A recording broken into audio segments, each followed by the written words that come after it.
경매 사건을 진행하다 보면 자주 보는 문구가 유치권 있음이라는 구절입니다. 유치권이 신고된 물건은 특수물건이라고 하여 웬만한 초보자들은 입찰을 못하게 되고 경매 시장에서 소위 말하는 중수나 고수들의 싸움터가 되곤 합니다. 유치권은 점유를 기본으로 하는 점유권의 일종인데 이러한 유치권이 성립하냐 성립하지 않냐는 경매에서 매우 중요한 문제이기 때문에 이번 영상에서는 유치권에 대해서 좀 자세하게 살펴보고자 합니다. 유치권이란 다른 사람의 물건 또는 유가증권의 점유자가 그 물건이나 유가증권에 관한 채권의 전부를 변제받을 때까지 그 물건이나 유가증권을 유치해둘 수 있는 담보물건인데 경매 사건에서는 주로 부동산 건물 등에 대해서 유치권을 주장하고 있습니다. 경매 사건에서 유치권이 성립되려면 여러 가지 요건을 갖추어야 하지만 다음의 7가지의 조건은 필수적인 요건들이므로 반드시 유념하셔야 합니다. 1. 유치권이 성립하기 위해서는 반드시 유치권자가 점유를 하고 있어야 하며 점유는 직접 점유든 간접 점유든 관계없습니다. 유치권 경매 물건을 분석할 때 가장 중요하게 여기는 부분이 점유입니다. 즉, 유치권자가 직접 해당 물건을 점유하고 있는지 아니면 직접 점유를 못하면 해당 물건에 접근을 못하도록 열쇠 등의 시건장치를 하고 플랜카드와 현수막 또는 팻말과 같은 대자보 등을 설치하여 공시하고 있는지를 봐야 합니다. 간접 점유의 경우에는 일반 상식적인 선에서 사실상 점유를 하고 있다고 판단될 정도로 점유를 하고 있어야 합니다. 즉, 가족이나 회사의 직원들을 통한 간접 점유, 용역업체를 통한 간접 점유 등이 있어야 합니다. 2. 유치권자가 해당 물건을 유치할 때에는 반드시 해당 물건의 소유자 동의를 받아야 합니다. 해당 물건 소유자의 동의 없는 점유는 불법 점유이므로 이는 유치권이 성립되지 않습니다. 직접 점유이든 간접 점유이든 반드시 합법적인 적법 점유이어야 합니다. 만약 소유자의 동의도 없이 불법으로 점유하고 있는 상태라면 유치권은 인정되지 않습니다. 보통 일반적인 적법 점유는 공사업자가 소유자에게 공사대금을 받지 못해 공사를 중단하거나 완료한 상태에서 공사비를 지불하지 못하게 되자 소유자의 동의를 받고 바로 점유를 개시하는 경우입니다. 이러한 경우에는 유치권이 성립될 수 있습니다.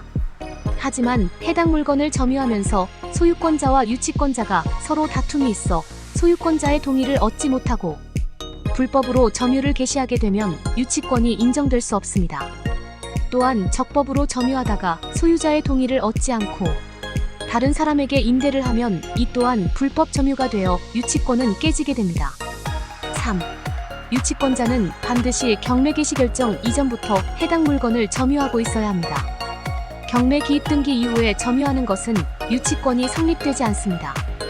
유치권이 성립하려면 반드시 점유가 있어야 하는데 적법한 점유가 있다고 하더라도 점유의 개시 시점은 경매 개시 결정 이전부터 하여야 하며 공매의 경우에는 공매 기입 등기 이전부터 점유하여야 합니다. 만약 경매 개시 결정 이후에 점유를 시작하였다면 유치권은 성립하지 않습니다. 점유 개시 시점을 알아보기 위해서 가장 많이 사용하는 방법은 감정평가서와 물건명세서를 참조하시면 됩니다. 이 2가지 서류는 보통 경매가 시작되면서 바로 작성을 하고 감정평가서는 법원에서 선정한 감정평가법인이 기록을 하고 물건명세서는 법원의 사법보좌관이 작성을 하기 때문에 2 서류 모두 공신력이 있다고 할 것입니다. 즉, 이 2가지 서류에 유치권에 대한 내용이 없고 추후에 경매가 시작된 후에 유치권 신고가 들어왔다면 경매 개시 결정 당시에 점유가 없었던 것으로 추정할 수 있기에 유치권이 성립되지 않을 확률이 크다고 할 것입니다. 4. 유치권이 성립되기 위해서는 결련성이 있어야 합니다. 즉, 해당 물건에 대한 공사비 채권이어야 합니다. 채무자의 다른 물건에 대한 공사비 채권이거나 일반 금융채권은 유치권에 해당하지 않습니다. 유치권이 인정되려면 반드시 해당 물건에 대한 공사비 채권이어야 합니다. 즉, 공사비 채권과 해당 물건 사이에 결련성이 존재해야만 유치권이 인정될 수 있습니다. 소유주 또는 건축주가 여러 개의 공사를 진행하다가 사업이 잘못되어 부도 처리가 된 경우 해당 공사를 진행한 공사업자만 유치권을 주장할 수 있습니다. 만약 다른 현장에서 공사했던 공사업자가 공사대금을 받기 위해 여러 현장에 압류를 하고 해당 물건에 대해서도 유치권을 주장하는 경우에는 결련성이 인정되지 않아 유치권이 성립하지 않습니다. 5. 유치권자가 주장하는 공사 내역이 해당 물건을 유지하고 보수하는 데 들어간 필요비와 유익비이어야 합니다. 즉, 해당 물건에 대해서 객관적인 입장에서 가치 증진이 있어야 한다는 의미입니다. 임차인의 입장에서 해당 물건을 사용하면서 반드시 지출해야 할 필요가 있는 유지비와 수리 비용을 필요비라고 하고, 유익비는 꼭 필수적으로 지출할 필요는 없으나 물건의 가치를 증가시키는 데 도움이 되는 비용입니다. 만약 상가 임차인이 장사를 하기 위해 필요한 인테리어를 했다고 하더라도 이는 주관적인 가치 증가이지 해당 물건의 가치를 증진시키지는 않기 때문에 유치권이 성립되지 않습니다. 또한 임차인의 노력에 의해 해당 물건의 객관적인 가치가 증가되었다고 하더라도 임대차 계약서 원상복구 특약이 있었다면 이는 유익비로 인정하지 않기 때문에 유치권도 성립하지 않습니다.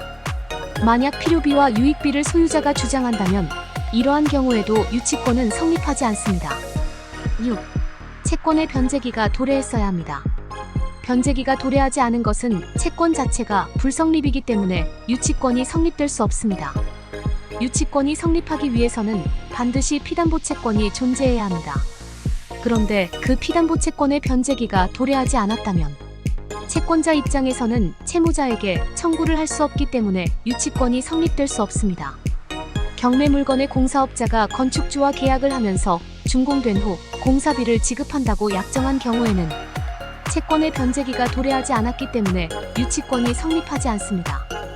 유치권이 성립하기 위해서는 공사비에 의한 채권 채무 관계가 성립이 되어야 하는데 변제기가 도래하지 않은 채권은 성립 자체가 되지 않은 불성립이기 때문에 공사업자는 유치권을 주장할 수 없는 것입니다. 참조할 수 있는 판례는 대법원 2009 1.